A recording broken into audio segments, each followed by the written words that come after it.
Hey guys, so to start, I have a question that's a very quick follow-up. Um, so at the towards the end of the movie, when there was a voiceover asking a question off camera as like a follow-up to, I think, Liza, was that your voice, David, asking the question off camera? Oh, that's a very good question. That's actually the voice of Cliff Lanning. Cliff Lanning is our first assistant director who is obsessed, who's a brilliant first assistant director, but he's always been obsessed with being in movies and getting in front of the camera wherever he can.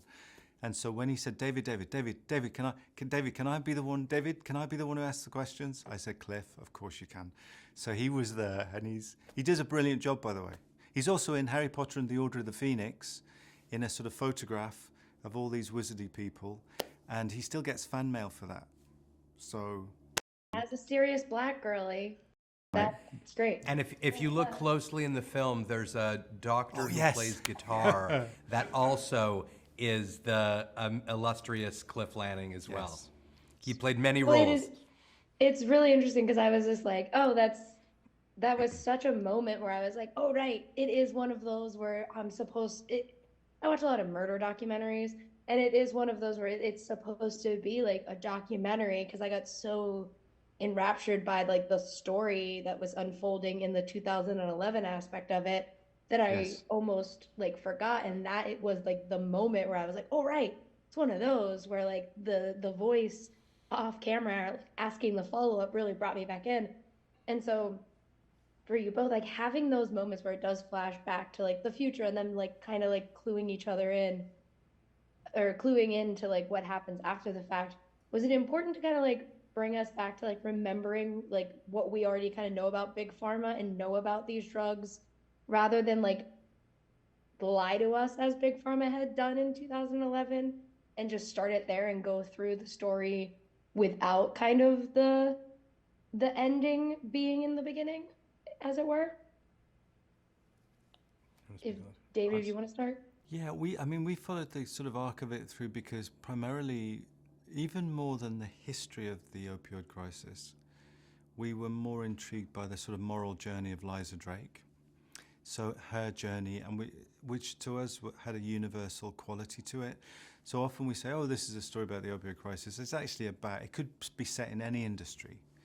It just so happens that this section of the pharma industry was very sort of fast and loose with the rules. It could be in the banking sector. It could be in the media sector. It could be. We wanted to tell a story of a parable about the American dream and what happens when rules are soft and you break those rules, and in so doing you start to hurt people. And what does that do to you as a human being?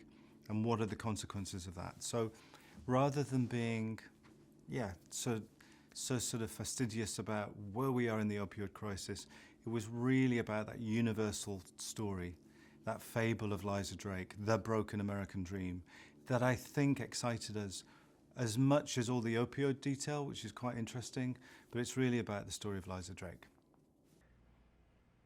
Yeah, and Lawrence, was for you as a producer, is that always kind of like something that's like interesting to look at it from like the kind of the split of the screenplay, like having those two very distinct kind of storylines? Well, it was the fuse was lit by an article in the New York Times Magazine by Evan Hughes, and our screenwriter Wells Tower is also a journalist. And I think our experience in the early stages of developing this was always like, oh my God, I can't believe that's this world. I can't believe that's how this really operates. And so it was like the peeling of an onion through a journalistic process that excited us. And I think that bled into the experience of how the story ended up being told. And we ended up as we sort of, as David said, we sort of started in this very journalistic observation of the world of pharma, but then fell in love with this character of Liza Drake. And as Emily came on and we started getting excited about, oh my God, Emily Blunt is gonna bring this character to life in this amazing, vivid way, all of a sudden that became its own tsunami of excitement of this character. And then it just seemed to blend together just brilliantly that she's this novice. She's this perfect, in some way, the most perfect woman to be in the world of pharma. She's incredible emotional intelligence. She's an incredible saleswoman. She has an indomitable spirit.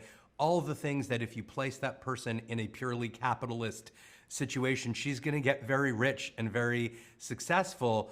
But she's also naive because she's not in this world and she's not in any way aware of the depth of corruption. And so that was just a very effective way to track through what seems like it's maybe like some films you've seen, whether that's The Big Short or Wolf of Wall Street or Oliver Stone's Wall Street, story about someone just getting rich. But because that's not where the character comes from, because she's really about just wanting her life to matter, knowing that she's got something better to give the world, it evolves into a very different story, into a whistleblower story, into a story about someone, about a real awakening and a real reckoning. And there are these incredible stories in the world of pharma about these salespeople and executives in the pharma world who, when they come to really understand what's going on, they've blown the whistle, they've revealed the criminality going on behind the scenes. Awesome. Thank you guys so much. I really appreciate your time and have a great day. Thank you, mate. Take care. Bye.